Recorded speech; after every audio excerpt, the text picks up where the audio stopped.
श्रीमद् भगवद गीता अध्याय 14 गुणत्रय विभाग योग। कुरुक्षेत्र के मैदान में भगवान श्री कृष्ण अर्जुन को अब एक और अत्यंत गूढ़ ज्ञान प्रदान करते हैं। अध्याय 13 में उन्होंने क्षेत्र और क्षेत्रज्ञ का विवेचन किया था। अब अध्याय 14 में वे प्रकृति के 3 गुणों सत्व, रज और तम का विस्तार से वर्णन करते हैं। यही 3 गुण संपूर्ण संसार को संचालित करते हैं और जीवात्मा को जन्म मृत्यु के बंधन में बांधते हैं। भगवान श्री कृष्ण अर्जुन से कहते हैं, परम भूयः प्रवक्ष्यामि ज्ञानाना ज्ञानमुत्तमम्, अर्थात मैं तुम्हें फिर से सर्वोत्तम ज्ञान कहूंगा जिसे जानकर महान ऋषियों ने परम सिद्धि प्राप्त की है। यह ज्ञान केवल शास्त्रीय जानकारी नहीं है, बल्कि जीवन को देखने का एक दिव्य दृष्टिकोण है। जब मनुष्य यह समझ लेता है कि उसके विचार, कर्म, इच्छाएं और व्यवहार किन गुणों से प्रभावित हो रहे हैं, तब वह स्वयं को बेहतर ढंग से जान सकता है। भगवान बताते हैं कि यह संपूर्ण जगत प्रकृति और पुरुष के संयोग से उत्पन्न हुआ है। प्रकृति समस्त भौतिक सृष्टि की जननी है और परमात्मा उसमें चेतना का संचार करते हैं। उसी से सभी प्राणियों की उत्पत्ति होती है। फिर श्री कृष्ण 3 गुणों का वर्णन आरंभ करते हैं। सत्वगुण का स्वरूप। सत्वगुण निर्मल, प्रकाशमय और शुद्ध है। यह ज्ञान उत्पन्न करता है तथा मनुष्य को सुख और शांति की ओर ले जाता है। जिस व्यक्ति में सत्वगुण की प्रधानता होती है, उसके जीवन में संयम, सत्य, दया, करुणा, क्षमा और विवेक जैसे गुण दिखाई देते हैं। वह धर्म के मार्ग पर चलता है और अपने कर्तव्यों को ईश्वरार्पण भाव से करता है। सात्विक व्यक्ति का मन शांत रहता है। वह बाहरी परिस्थितियों से अत्यधिक प्रभावित नहीं होता। उसे ज्ञान प्राप्त करने में रुचि होती है। वह दूसरों की सहायता करने में आनंद अनुभव करता है। किंतु भगवान बताते हैं कि सत्वगुण भी जीव को बांधता है। यह सुख और ज्ञान के प्रति आसक्ति उत्पन्न करता है। जब कोई व्यक्ति अपने ज्ञान पर गर्व करने लगता है या अपने सुखद अनुभवों से अत्यधिक जुड़ जाता है, तब वह भी बंधन में पड़ जाता है। इसलिए सत्वगुण श्रेष्ठ होने पर भी अंतिम लक्ष्य नहीं है। यह मुक्ति की ओर ले जाने वाला मार्ग अवश्य है, लेकिन स्वयं मुक्ति नहीं है। रजोगुण का स्वरूप। रजोगुण की उत्पत्ति इच्छा और आसक्ति से होती है। यह मनुष्य को कर्मों में निरंतर प्रवृत्त रखता है। रजोगुणी व्यक्ति सदैव कुछ न कुछ प्राप्त करने की दौड़ में लगा रहता है। उसे सफलता, प्रतिष्ठा, धन, शक्ति और उपलब्धियों की लालसा रहती है। उसका मन स्थिर नहीं रहता। एक इच्छा पूरी होते ही दूसरी इच्छा उत्पन्न हो जाती है। ऐसा व्यक्ति बहुत परिश्रम करता है, योजनाएं बनाता है, संघर्ष करता है और निरंतर सक्रिय रहता है। संसार की अधिकांश आर्थिक, सामाजिक और राजनीतिक गतिविधियां रजोगुण से प्रेरित होती हैं। भगवान कहते हैं कि रजोगुण कर्मों की आसक्ति द्वारा जीव को बांधता है। मनुष्य सोचता है, मैं यह कार्य करूंगा, यह उपलब्धि प्राप्त करूंगा, यह सम्मान अर्जित करूंगा। इसी कर्तापन के भाव से बंधन उत्पन्न होता है। जब सफलता मिलती है तो अहंकार बढ़ता है और जब असफलता मिलती है तो दुख और निराशा घेर लेते हैं। रजोगुण का प्रभाव व्यक्ति को निरंतर बेचैन रखता है। वह वर्तमान में संतुष्ट नहीं रह पाता क्योंकि उसका मन भविष्य की योजनाओं और इच्छाओं में उलझा रहता है। तमोगुण का स्वरूप। तमोगुण अज्ञान से उत्पन्न होता है। यह मोह, आलस्य, प्रमाद और निद्रा को बढ़ाता है। तमोगुणी व्यक्ति सत्य को स्पष्ट रूप से नहीं देख पाता। उसका विवेक धूमिल हो जाता है। वह अपने जीवन के उद्देश्य को भूलकर अंधकार में भटकता रहता है। आलस्य उसका स्वभाव बन जाता है। वह आवश्यक कार्यों को भी टालता रहता है। तमोगुण केवल शारीरिक आलस्य तक सीमित नहीं है, यह मानसिक जड़ता भी उत्पन्न करता है। ऐसा व्यक्ति सही और गलत के बीच अंतर करने में कठिनाई अनुभव करता है। उसे ज्ञान में रुचि नहीं होती। वह अपने जीवन की समस्याओं का समाधान खोजने के बजाय उनसे बचने का प्रयास करता है। भगवान कहते हैं कि तमोगुण प्रमाद, आलस्य और निद्रा के माध्यम से जीव को बांधता है। तमोगुण की अधिकता मनुष्य को पतन की ओर ले जाती है। वह अपने सामर्थ्य का उपयोग नहीं कर पाता और धीरे धीरे जीवन में निराशा तथा भ्रम का शिकार हो जाता है। तीनों गुणों का परस्पर संघर्ष। भगवान श्री कृष्ण बताते हैं कि ये तीनों गुण एक दूसरे पर प्रभुत्व स्थापित करने का प्रयास करते रहते हैं। कभी सत्वगुण बढ़ जाता है और मनुष्य ज्ञान तथा शांति का अनुभव करता है। कभी रजोगुण प्रबल हो जाता है और इच्छाएं तथा गतिविधियां बढ़ जाती हैं। कभी तमोगुण हावी हो जाता है और मनुष्य आलस्य तथा अज्ञान में डूब जाता है। यह परिवर्तन निरंतर चलता रहता है। एक विद्यार्थी जब पूरी एकाग्रता से अध्ययन करता है तो सत्वगुण कार्य कर रहा होता है। जब वही विद्यार्थी प्रतियोगिता में आगे बढ़ने की तीव्र इच्छा से प्रेरित होकर दिन रात मेहनत करता है, तब रजोगुण सक्रिय होता है। और जब वह पढ़ाई छोड़कर समय नष्ट करने लगे या आलस्य में पड़ जाए, तब तमोगुण प्रभावी हो जाता है। मनुष्य के जीवन में इन तीनों गुणों का मिश्रण पाया जाता है। अंतर केवल इतना होता है कि किसी समय कौन सा गुण अधिक प्रभावशाली है। गुणों की पहचान। भगवान अर्जुन को बताते हैं कि गुणों की पहचान उनके लक्षणों से की जा सकती है। जब शरीर और मन में प्रकाश, ज्ञान, स्पष्टता और शांति दिखाई दे, तब समझना चाहिए कि सत्व गुण बढ़ रहा है। जब लोभ, गतिविधि, अस्थिरता, महत्वाकांक्षा और कर्मों की तीव्र प्रवृत्ति बढ़े, तब रजोगुण प्रभावी है। जब अंधकार, भ्रम, आलस्य, निद्रा और प्रमाद बढ़ जाए, तब तमोगुण की वृद्धि हो रही है। आत्मनिरीक्षण के माध्यम से प्रत्येक व्यक्ति अपने भीतर इन गुणों की गतिविधियों को देख सकता है। यही आत्मचिंतन आध्यात्मिक विकास का महत्वपूर्ण आधार है। मृत्यु के समय गुणों का प्रभाव। भगवान आगे बताते हैं कि मृत्यु के समय जिस गुण की प्रधानता होती है, उसके अनुसार जीव की आगे की गति निर्धारित होती है। यदि सत्व गुण की अवस्था में मृत्यु होती है, तो जीव उच्च लोकों को प्राप्त करता है और श्रेष्ठ परिस्थितियों में जन्म लेता है। यदि रजोगुण की अवस्था में मृत्यु होती है, तो जीव कर्म प्रधान लोगों के बीच जन्म ग्रहण करता है। यदि तमोगुण की अवस्था में मृत्यु होती है, तो जीव निम्न योनियों में जन्म प्राप्त कर सकता है, जहां अज्ञान और कष्ट अधिक होते हैं। यह सिद्धांत कर्म और गुणों के गहरे संबंध को प्रकट करता है। जीवन भर जो प्रवृत्तियां विकसित की जाती हैं, वही अंत समय में मन की स्थिति बनाती हैं। इसलिए आध्यात्मिक साधना केवल अंतिम समय की तैयारी नहीं है, बल्कि संपूर्ण जीवन की दिशा है। गुणों से उत्पन्न फल। सत्व गुण से ज्ञान उत्पन्न होता है, रजोगुण से लोभ उत्पन्न होता है, तमोगुण से अज्ञान, प्रमाद और मोह उत्पन्न होते हैं। इसी प्रकार कर्मों के फल भी गुणों के अनुसार भिन्न होते हैं। सात्विक कर्मों का परिणाम शुद्धता और सुख होता है। राजसिक कर्मों का परिणाम दुख और असंतोष होता है, क्योंकि इच्छाएं कभी समाप्त नहीं होती। तामसिक कर्मों का परिणाम अज्ञान और पतन होता है। मनुष्य यदि अपने जीवन को समझना चाहता है, तो उसे अपने कर्मों के पीछे कार्य कर रहे गुणों को पहचानना होगा। केवल बाहरी उपलब्धियां ही जीवन की सफलता का मापदंड नहीं है। वास्तविक सफलता यह है कि व्यक्ति अपने भीतर बढ़ रहे गुणों को समझे और स्वयं को धीरे धीरे उच्चतर चेतना की ओर ले जाए। भगवान श्री कृष्ण अर्जुन को यह भी बताते हैं कि जब साधक यह देखने लगता है कि वास्तव में सभी कार्य प्रकृति के गुण ही कर रहे हैं और आत्मा उनसे परे है, तब उसके भीतर एक नई जागृति उत्पन्न होती है। वह समझने लगता है कि क्रोध, लोभ, मोह, उत्साह, आलस्य, ज्ञान और अज्ञान ये सब गुणों की गतिविधियां हैं। वास्तविक आत्मा इन सबसे परे है। यही समझ आध्यात्मिक स्वतंत्रता की दिशा में पहला कदम है। जब मनुष्य स्वयं को केवल शरीर और मन मानता है, तब वह गुणों से बंधा रहता है। लेकिन जब वह अपने वास्तविक स्वरूप को पहचानने लगता है, तब वह गुणों के प्रभाव को साक्षी भाव से देखने लगता है। उसकी चेतना धीरे धीरे बाहरी उतार चढ़ावों से ऊपर उठने लगती है। तब सुख आने पर वह अत्यधिक उत्साहित नहीं होता और दुख आने पर अत्यधिक निराश नहीं होता। प्रशंसा और निंदा उसके मन को समान रूप से प्रभावित नहीं कर पाती। लाभ और हानि, विजय और पराजय, मित्र और शत्रु, इन सब के प्रति उसका दृष्टिकोण संतुलित होने लगता है। ऐसी अवस्था साधारण मनुष्य के लिए कठिन प्रतीत होती है, किंतु निरंतर अभ्यास और ईश्वर की कृपा से इसे प्राप्त किया जा सकता है। भगवान अर्जुन को धीरे धीरे उस उच्च स्थिति की ओर ले जा रहे हैं, जहां मनुष्य गुणों के बंधन को समझकर उनसे ऊपर उठने का प्रयास करता है। संसार में रहते हुए भी वह संसार से परे दृष्टि विकसित करता है। उसके कर्म चलते रहते हैं, किंतु भीतर आसक्ति कम होने लगती है। ज्ञान बढ़ता है, पर अहंकार घटता है। कर्तव्य निभाए जाते हैं, पर कर्तापन का भाव कम होने लगता है। यही आध्यात्मिक परिपक्वता का आरंभ है। कुरुक्षेत्र के मैदान में अर्जुन अत्यंत ध्यानपूर्वक भगवान के इन वचनों को सुन रहे हैं। उनके मन में अनेक प्रश्न उठ रहे हैं। वे समझने लगे हैं कि केवल बाहरी युद्ध ही महत्वपूर्ण नहीं है, बल्कि मनुष्य के भीतर भी गुणों का एक निरंतर युद्ध चलता रहता है। कभी सत्व विजय प्राप्त करता है, कभी रजोगुण और कभी तमोगुण। जो साधक इस आंतरिक युद्ध को पहचान लेता है, वही अपने जीवन को सही दिशा दे सकता है। भगवान श्री कृष्ण अब अर्जुन को गुणातीत पुरुष के लक्षण समझाने की ओर बढ़ते हैं। भगवान श्री कृष्ण अब अर्जुन को उस अत्यंत महत्वपूर्ण विषय की ओर ले जाते हैं, जिसका संबंध मनुष्य की अंतिम आध्यात्मिक उपलब्धि से है। अब तक उन्होंने सत्व, रज और तम इन तीनों गुणों का स्वरूप, उनका प्रभाव और उनके द्वारा उत्पन्न होने वाले बंधनों का वर्णन किया था। लेकिन अर्जुन के मन में एक स्वाभाविक प्रश्न उत्पन्न होता है, यदि ये तीनों गुण ही जीव को संसार में बांधते हैं, तो क्या कोई ऐसी अवस्था भी है जहां मनुष्य इन गुणों से ऊपर उठ सके? क्या ऐसा संभव है कि मनुष्य सुख, दुख, लाभ, हानि, मोह और इच्छाओं के प्रभाव से पूरी तरह मुक्त हो जाए?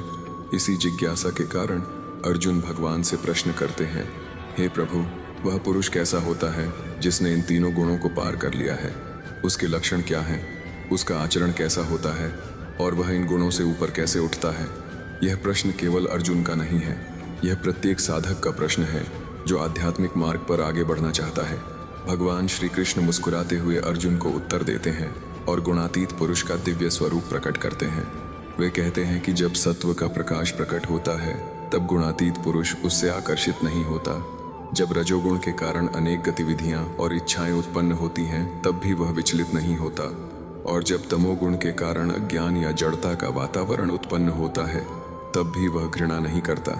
वह जानता है कि ये सब प्रकृति के गुण हैं जो अपने अपने स्वभाव के अनुसार कार्य कर रहे हैं। उसकी दृष्टि बदल चुकी होती है। वह स्वयं को गुणों का कर्ता नहीं मानता, वह साक्षी बन जाता है। जैसे आकाश में बादल आते और चले जाते हैं, वैसे ही गुणों की गतिविधियां उसके सामने प्रकट होती हैं और समाप्त हो जाती हैं, किंतु वह स्वयं उन सबसे परे रहता है। यह साक्षी भाव ही गुणातीतता का आधार है। सामान्य मनुष्य प्रत्येक अनुभव से स्वयं को जोड़ लेता है। यदि सुख मिलता है तो वह कहता है मैं सुखी हूँ, यदि दुख मिलता है तो वह कहता है मैं दुखी हूँ, यदि सफलता मिलती है तो वह कहता है मैं विजयी हूँ, यदि असफलता मिलती है तो वह स्वयं को असफल मान बैठता है। लेकिन गुणातीत पुरुष समझता है कि ये सभी अवस्थाएं अस्थायी हैं। इनका संबंध शरीर, मन और बुद्धि से है। आत्मा इन सब से परे है, इसलिए वह परिस्थितियों के साथ बहता नहीं बल्कि उन्हें देखता है। भगवान आगे कहते हैं कि ऐसा पुरुष सुख और दुख में समान रहता है। उसके लिए अनुकूल और प्रतिकूल परिस्थितियों का प्रभाव समान होता है। इसका अर्थ यह नहीं कि वह पत्थर की तरह संवेदनहीन हो जाता है। वह सब कुछ अनुभव करता है लेकिन उन अनुभवों का दास नहीं बनता। उसकी आंतरिक शांति बाहरी घटनाओं पर निर्भर नहीं रहती। यदि कोई उसकी प्रशंसा करता है तो वह अहंकार से भर नहीं जाता। यदि कोई उसकी निंदा करता है तो वह क्रोध या निराशा में नहीं डूबता, क्योंकि उसने अपनी पहचान दूसरों की राय से नहीं बल्कि आत्मा के सत्य से जोड़ी होती है। संसार के अधिकांश संघर्ष इसी कारण उत्पन्न होते हैं कि मनुष्य अपने सम्मान और अपमान को अत्यधिक महत्व देता है। एक कठोर शब्द उसे दिनों तक परेशान कर सकता है, एक छोटी सी आलोचना उसके मन की शांति छीन सकती है। लेकिन गुणातीत पुरुष इस स्तर से ऊपर उठ चुका होता है। वह जानता है कि लोगों की धारणाएं बदलती रहती हैं। आज जो प्रशंसा कर रहा है वही कल आलोचना भी कर सकता है। इसलिए वह अपने आत्म मूल्य को बाहरी प्रतिक्रियाओं पर आधारित नहीं करता। भगवान कहते हैं कि ऐसा व्यक्ति मिट्टी, पत्थर और सोने को समान दृष्टि से देखता है। यह कथन अत्यंत गहरा है। इसका अर्थ यह नहीं कि वह उनके व्यावहारिक अंतर को नहीं समझता। वह जानता है कि सोने का बाजार मूल्य अधिक है और मिट्टी का कम, किंतु उसकी चेतना उन वस्तुओं के प्रति आसक्ति से मुक्त होती है। वह धन को साधन के रूप में देखता है, साध्य के रूप में नहीं। आज संसार का अधिकांश तनाव धन के प्रति अत्यधिक मोह के कारण उत्पन्न होता है। मनुष्य धन कमाने में इतना व्यस्त हो जाता है कि जीवन का वास्तविक उद्देश्य ही भूल जाता है। धन आवश्यक है, किंतु धन ही जीवन नहीं है। गुणातीत पुरुष इस सत्य को समझ चुका होता है। वह वस्तुओं का उपयोग करता है लेकिन उनका गुलाम नहीं बनता। भगवान आगे बताते हैं कि ऐसा व्यक्ति प्रिय और अप्रिय दोनों में समान रहता है। सामान्यतः मनुष्य केवल उन्हीं लोगों के साथ रहना चाहता है जो उसकी प्रशंसा करें, उसकी बात माने और उसकी इच्छाओं को पूरा करें। जो व्यक्ति उसके विचारों से सहमत नहीं होता वह उसे अप्रिय लगने लगता है। लेकिन गुणातीत पुरुष का प्रेम सीमित नहीं होता। वह सभी प्राणियों में परमात्मा का अंश देखता है। उसकी करुणा केवल अपने मित्रों तक सीमित नहीं रहती, उसका हृदय व्यापक हो जाता है। धीरे धीरे उसका जीवन व्यक्तिगत स्वार्थों से ऊपर उठकर लोक कल्याण की दिशा में बढ़ने लगता है। भगवान कहते हैं कि ऐसा साधक मित्र और शत्रु दोनों को समान दृष्टि से देखता है। यह आध्यात्मिक दृष्टि का अत्यंत ऊंचा स्तर है। सामान्य मनुष्य अपने मित्रों से प्रेम करता है और शत्रुओं से घृणा, लेकिन गुणातीत पुरुष समझता है कि दोनों ही उसके जीवन में किसी न किसी कारण से आए हैं। वह किसी के प्रति द्वेष नहीं रखता। द्वेष मन को बांधता है और आध्यात्मिक प्रगति में बाधा उत्पन्न करता है, इसलिए वह क्षमा को अपनाता है। वह दूसरों के दोषों को देखकर भी उनके प्रति घृणा नहीं करता। उसका दृष्टिकोण न्यायपूर्ण होता है लेकिन कटु नहीं। भगवान श्री कृष्ण अर्जुन को बताते हैं कि जो व्यक्ति सभी प्रकार के अहंकारपूर्ण आरंभों का त्याग कर देता है वही वास्तव में गुणातीत कहलाता है। अहंकार मनुष्य को यह विश्वास दिलाता है कि वह सब कुछ स्वयं कर रहा है, लेकिन जब साधक गहराई से जीवन को देखता है तब उसे ज्ञात होता है कि उसके शरीर, मन, बुद्धि और परिस्थितियों के पीछे भी ईश्वर की व्यवस्था कार्य कर रही है। उसकी उपलब्धियां केवल उसकी व्यक्तिगत शक्ति का परिणाम नहीं है। अनगिनत परिस्थितियां, लोग और ईश्वरीय कृपा भी उनमें सम्मिलित हैं। यह समझ उसे विनम्र बनाती है। विनम्रता आध्यात्मिक जीवन का आभूषण है। जहां अहंकार होता है वहां ज्ञान टिक नहीं सकता, और जहां विनम्रता होती है वहां ज्ञान सहज रूप से प्रकट होने लगता है। अब अर्जुन के सामने गुणातीत पुरुष का स्वरूप स्पष्ट होने लगता है। वह समझने लगता है कि गुणों से ऊपर उठना संसार का त्याग करना नहीं है, यह भीतर की चेतना को परिवर्तित करना है। मनुष्य गृहस्थ होकर भी गुणातीत हो सकता है, राजा होकर भी गुणातीत हो सकता है, व्यापारी, शिक्षक, किसान या योद्धा होकर भी गुणातीत हो सकता है।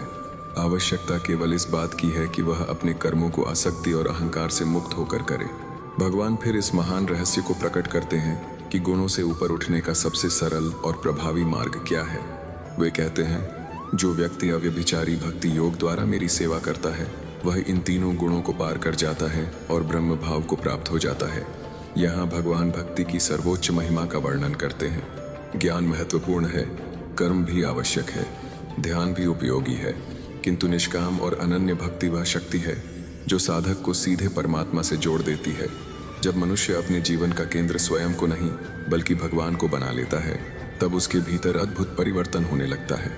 उसकी इच्छाएं शुद्ध होने लगती हैं, उसका मन शांत होने लगता है, उसका अहंकार कम होने लगता है, उसके भीतर करुणा, प्रेम और समर्पण का विकास होने लगता है। भक्ति केवल पूजा पाठ तक सीमित नहीं है, भक्ति जीवन जीने की एक शैली है।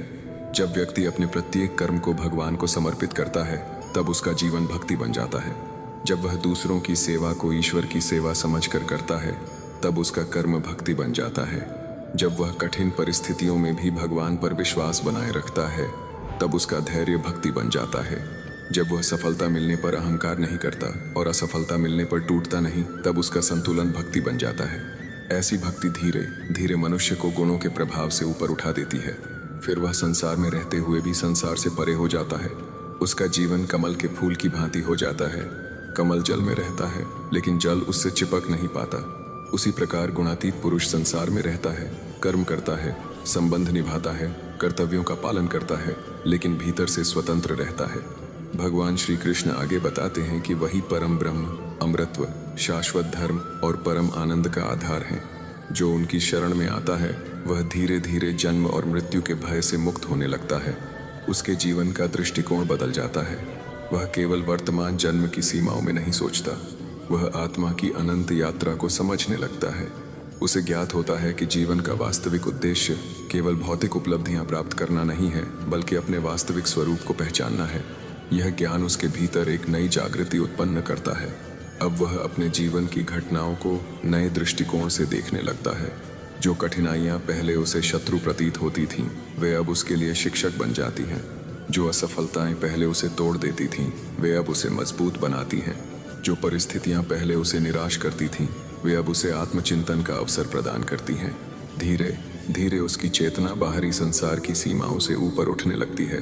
वह समझने लगता है कि वास्तविक स्वतंत्रता बाहर की परिस्थितियों को बदलने से नहीं, बल्कि भीतर की चेतना को बदलने से प्राप्त होती है। और यही गुणत्रय विभाग योग का गहन संदेश है, जिसे भगवान श्री कृष्ण अर्जुन के हृदय में स्थापित कर रहे हैं। कुरुक्षेत्र के मध्य खड़ा अर्जुन अब केवल एक योद्धा नहीं रह गया है, वह एक साधक बन चुका है। अर्जुन को योद्धा के है जो अपने भीतर और बाहर दोनों युद्धों को समझने लगा है। भगवान के दिव्य वचनों को सुनते हुए उसका मोह धीरे धीरे समाप्त हो रहा है और उसके भीतर ज्ञान का सूर्य उदित होने लगा है। भगवान श्री कृष्ण के दिव्य वचनों को सुनते हुए अर्जुन के हृदय में एक अद्भुत परिवर्तन होने लगा था। अब वह केवल युद्ध भूमि में खड़ा एक भ्रमित योद्धा नहीं था, बल्कि वह एक ऐसा साधक बन चुका था जो जीवन के गहनतम रहस्यों को समझने की दिशा में आगे बढ़ रहा था। गुणत्रय विभाग योग के माध्यम से उसे यह ज्ञान प्राप्त हो चुका था कि मनुष्य के भीतर जो भी विचार, भावनाएं, इच्छाएं और कर्म उत्पन्न होते हैं, वे प्रकृति के 3 गुणों सत्व, रज और तम के प्रभाव से संचालित होते हैं। लेकिन जैसे जैसे यह ज्ञान गहरा होता गया, अर्जुन के सामने एक और सत्य प्रकट होने लगा।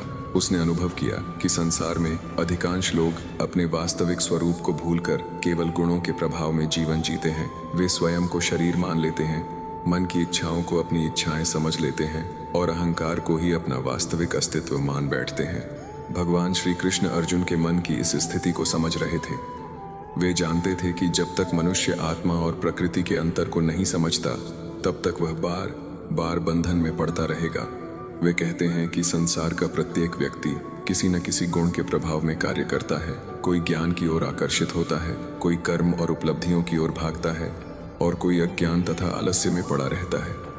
किंतु इन तीनों अवस्थाओं के पीछे जो चेतना कार्य कर रही है, वही वास्तविक आत्मा है। आत्मा न तो सत्व गुण है, न रजोगुण और न ही तमोगुण। आत्मा शुद्ध है, आत्मा अविनाशी है, आत्मा साक्षी है। जिस दिन मनुष्य इस सत्य को अनुभव कर लेता है, उसी दिन उसके आध्यात्मिक जीवन का वास्तविक आरंभ होता है। भगवान आगे समझाते हैं कि मनुष्य की सबसे बड़ी भूल यह है कि वह अपने विचारों को ही स्वयं समझ लेता है। यदि मन में क्रोध आता है तो वह कहता है मैं क्रोधित हूँ। यदि मन में भय उत्पन्न होता है तो वह कहता है मैं भयभीत हूँ। यदि मन प्रसन्न होता है तो वह कहता है मैं सुखी हूँ। लेकिन वास्तव में ये सभी अवस्थाएं मन की हैं, आत्मा की नहीं। आत्मा तो इन सब की साक्षी है। जिस प्रकार आकाश में बादल आते और चले जाते हैं, लेकिन आकाश उनसे प्रभावित नहीं होता, उसी प्रकार मन में अनेक विचार और भावनाएं आती जाती रहती हैं, लेकिन आत्मा उनसे प्रभावित नहीं होती।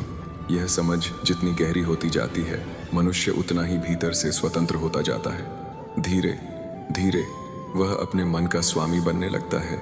जो व्यक्ति अपने मन का स्वामी नहीं बनता, वह संसार का कोई भी पद प्राप्त कर ले, फिर भी भीतर से अस्थिर रहता है। लेकिन जिसने अपने मन को समझ लिया, वह साधारण जीवन जीते हुए भी महान शांति प्राप्त कर सकता है। भगवान श्री कृष्ण बताते हैं कि संसार में अधिकांश दुखों का कारण बाहरी परिस्थितियां नहीं, बल्कि मनुष्य की उनसे जुड़ी हुई आसक्तियां हैं। मनुष्य किसी वस्तु से प्रेम करता है तो उसके खोने का भय उत्पन्न हो जाता है। वह किसी व्यक्ति से अत्यधिक अपेक्षाएं रखता है तो निराशा का जन्म होता है। वह किसी उपलब्धि को अपने सुख का आधार बना लेता है तो असफलता उसे तोड़ देती है। यही रजोगुण और तमोगुण का जाल है।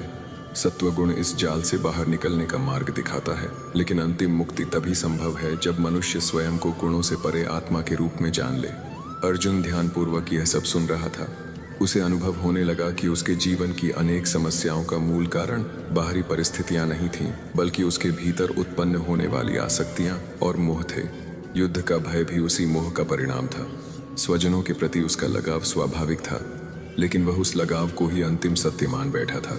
अब भगवान के ज्ञान से उसके भीतर विवेक जागृत हो रहा था।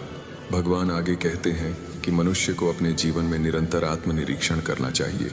उसे स्वयं से पूछना चाहिए, मेरे निर्णयों को कौन सा गुण प्रभावित कर रहा है? क्या मैं ज्ञान और सत्य की ओर बढ़ रहा हूँ? क्या मैं केवल इच्छाओं और महत्वाकांक्षाओं के पीछे भाग रहा हूँ, या मैं आलस्य, भ्रम और अज्ञान में जीवन व्यतीत कर रहा हूँ? जो व्यक्ति प्रतिदिन अपने भीतर झांकता है, वह धीरे धीरे अपने जीवन की दिशा बदल सकता है। आध्यात्मिक प्रगति का अर्थ केवल धार्मिक अनुष्ठान करना नहीं है। वास्तविक आध्यात्मिकता स्वयं को समझने की प्रक्रिया है। जब मनुष्य अपने दोषों को पहचानता है, तभी वह उन्हें दूर कर सकता है। जब वह अपने भीतर कार्य कर रहे गुणों को पहचानता है, तभी वह उनसे ऊपर उठ सकता है। भगवान बताते हैं कि संसार में रहने वाला प्रत्येक व्यक्ति किसी न किसी संघर्ष से गुजरता है। किसी का संघर्ष धन के लिए है, किसी का सम्मान के लिए, किसी का परिवार के लिए, किसी का स्वास्थ्य के लिए, किसी का मन की शांति के लिए।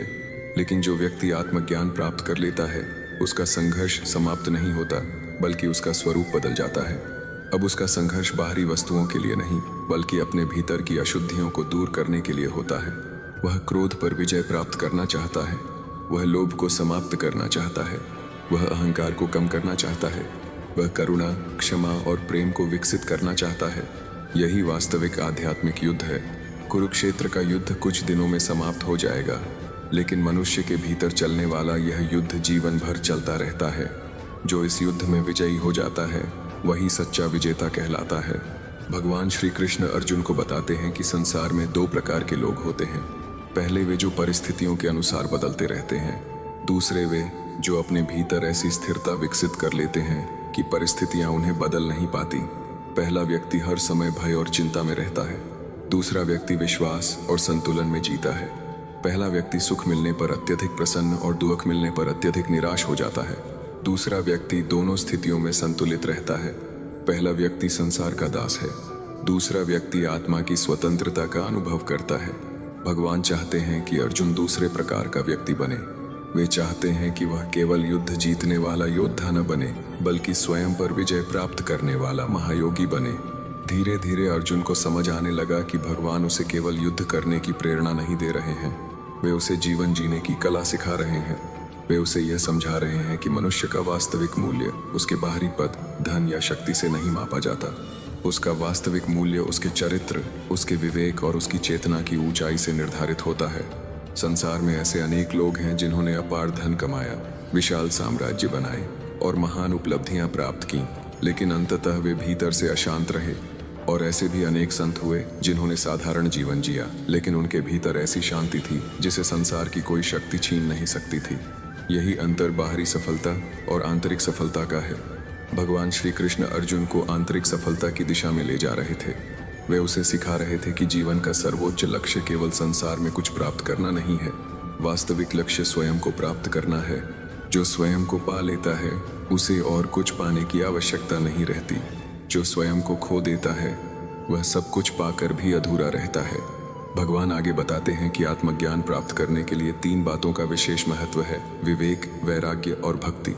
विवेक मनुष्य को सही और गलत का अंतर समझाता है, वैराग्य उसे अनावश्यक आसक्तियों से मुक्त करता है और भक्ति उसे परमात्मा से जोड़ती है। इन तीनों का संतुलन आध्यात्मिक जीवन की नींव है। केवल ज्ञान पर्याप्त नहीं है यदि उसमें भक्ति न हो, केवल भक्ति पर्याप्त नहीं है यदि उसमें विवेक न हो, और केवल वैराग्य पर्याप्त नहीं है यदि उसमें प्रेम न हो। जब ये तीनों एक साथ विकसित होते हैं तब साधक का जीवन दिव्यता की ओर बढ़ने लगता है। अर्जुन के मन में अब पहले जैसी बेचैनी नहीं थी, उसकी दृष्टि स्पष्ट होती जा रही थी। उसे अनुभव हो रहा था कि भगवान के प्रत्येक शब्द में केवल दर्शन नहीं बल्कि जीवन का व्यावहारिक मार्गदर्शन भी छिपा है। यह ज्ञान केवल ऋषियों और सन्यासियों के लिए नहीं है, यह प्रत्येक मनुष्य के लिए है, गृहस्थ के लिए भी, विद्यार्थी के लिए भी, व्यापारी के लिए भी, शासक के लिए भी, क्योंकि गुणों का प्रभाव सभी पर पड़ता है और आत्मज्ञान की आवश्यकता सभी को है। भगवान श्री कृष्ण का यह दिव्य उपदेश युगों से मानवता का मार्गदर्शन करता आया है। जो इसे केवल पढ़ता है उसे ज्ञान मिलता है, जो इसे समझता है उसे दिशा मिलती है, और जो इसे जीवन में उतारता है उसके जीवन में परिवर्तन आने लगता है। कुरुक्षेत्र की युद्ध भूमि में खड़े अर्जुन के हृदय में अब विश्वास का दीपक प्रज्वलित हो चुका था। मोह का अंधकार धीरे धीरे समाप्त हो रहा था और ज्ञान का प्रकाश फैल रहा था। भगवान श्री कृष्ण उसे अगले और भी गहन आध्यात्मिक रहस्यों की ओर ले जाने की तैयारी कर रहे थे, जहां आत्मा, संसार और भगवान श्री कृष्ण के दिव्य उपदेशों को सुनते सुनते अर्जुन के हृदय का अज्ञान दूर हो चुका था। अब वह समझ चुका था कि इस संसार में होने वाली प्रत्येक गतिविधि प्रकृति के 3 गुणों सत्व, रज और तम के प्रभाव से संचालित होती है। मनुष्य जब तक इन गुणों के बंधन को नहीं समझता तब तक वह जन्म और मृत्यु के चक्र में घूमता रहता है। भगवान श्री कृष्ण ने अर्जुन को यह अमूल्य ज्ञान दिया कि आत्मा इन गुणों से परे है। सत्व गुण ज्ञान देता है, रजोगुण कर्म और इच्छाओं में बांधता है तथा तमोगुण अज्ञान और मोह में डुबो देता है। लेकिन जो साधक इन तीनों गुणों को पहचान कर उनसे ऊपर उठ जाता है वही वास्तविक स्वतंत्रता प्राप्त करता है। गुणातीत पुरुष का जीवन संसार के लिए एक आदर्श बन जाता है। वह सुख दुख में समान रहता है, सम्मान और अपमान में विचलित नहीं होता, मित्र और शत्रु में भेद नहीं करता तथा प्रत्येक परिस्थिति में परमात्मा की इच्छा को स्वीकार करता है। उसका जीवन बाहरी परिस्थितियों से नहीं बल्कि आंतरिक चेतना से संचालित होता है। भगवान श्री कृष्ण ने स्पष्ट कहा कि केवल ज्ञान ही पर्याप्त नहीं है, ज्ञान को भक्ति से जोड़ना आवश्यक है। जब मनुष्य अपने प्रत्येक कर्म को भगवान को समर्पित कर देता है तब उसका जीवन पवित्र हो जाता है। वह धीरे धीरे अहंकार, लोभ, क्रोध और मोह से मुक्त होने लगता है। यही गीता का वास्तविक संदेश है। आज भी यदि हम अपने जीवन में गीता के इन सिद्धांतों को अपनाएं तो अनेक समस्याओं का समाधान प्राप्त कर सकते हैं। आधुनिक जीवन की भाग दौड़, तनाव, चिंता और प्रतिस्पर्धा के बीच गीता हमें संतुलन, धैर्य और आत्मविश्वास प्रदान करती है। जब जीवन में कठिनाइयां आएं तब सत्व गुण को बढ़ाने का प्रयास करें। जब इच्छाएं और महत्वाकांक्षाएं हमें अस्थिर करें तब भगवान का स्मरण करें।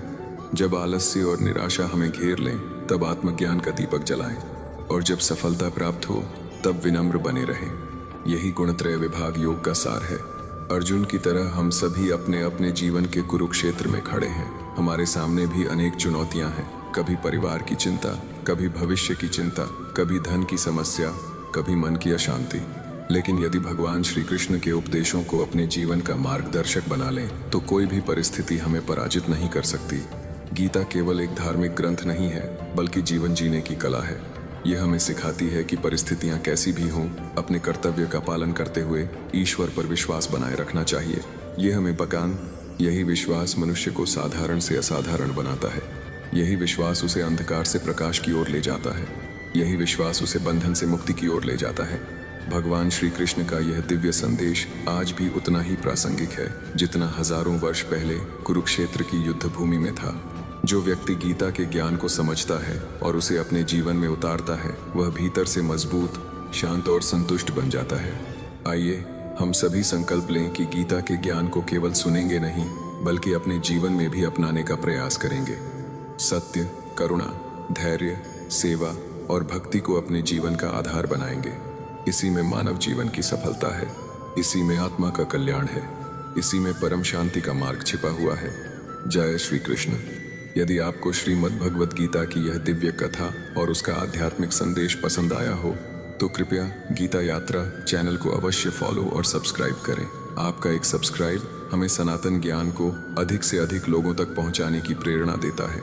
वीडियो को लाइक करें, अपने परिवार और मित्रों के साथ शेयर करें और कमेंट में अवश्य लिखें राधे राधे या जय श्री कृष्ण। आपका एक छोटा सा कमेंट हमारी पूरी टीम के लिए अमूल्य प्रेरणा है। अगले अध्याय की दिव्य यात्रा में फिर मिलेंगे। तब तक के लिए हरि नाम का स्मरण करते रहिए, धर्म के मार्ग पर चलते रहिए और भगवान श्री कृष्ण की कृपा अपने जीवन में अनुभव करते रहिए। जय श्री कृष्ण, जय गीता, जय सनातन धर्म।